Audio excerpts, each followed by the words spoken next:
तुमचा उपास असेल तेव्हा केळ्याचे काप किंवा फक्त भाजीच का बरं करता? हा पदार्थ बनवून बघा. बटाटा, रताळ ह्याचा किस तर तुम्ही नेहमी खाताच, पण ह्या कच्च्या केळ्याचा किस खाल्लाय का? चला आज करूया. केळ्याचं देठ आणि टोकाकडचा भाग कापायचा. कुकरच्या भांड्यात थोडं पाणी घेऊन कुकरच्या 2 शिट्ट्या देऊन केळी उकडून घ्यायची. थंड झाली की सालं केवढी सहज निघतात बघा. 5 केळी घेतलेली आहेत मध्यम आकाराची. ती छान किसून घ्यायची. केळी छान उकडली तर गेलीच आहेत, पण किस मात्र अगदी मोकळा झालेला आहे. 1.5 टेबलस्पून साजूक तुपात अर्धा चमचा जिऱ्याची फोडणी आणि त्यावर 4 तिखट हिरव्या मिरच्या परतायच्या. अतिशय घमघमाट देणारी सुवासिक फोडणी.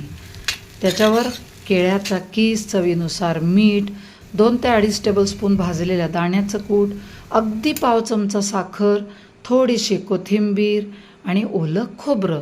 तुम्हाला आवडत असेल तर थोडासा लिंबाचा रस घातला तरीही चालेल. सगळं परतून 2-3 मिनटं गॅसवर ठेवायचं. नंतर गॅस बंद आणि वरून 1 टेबलस्पून साजूक तूप. अतिशय मस्त चवीचा, खमंग, मोकळा आणि तरीही कोरडा नसलेला केळ्याचा किस तयार. तुम्हीही नक्की करून बघा.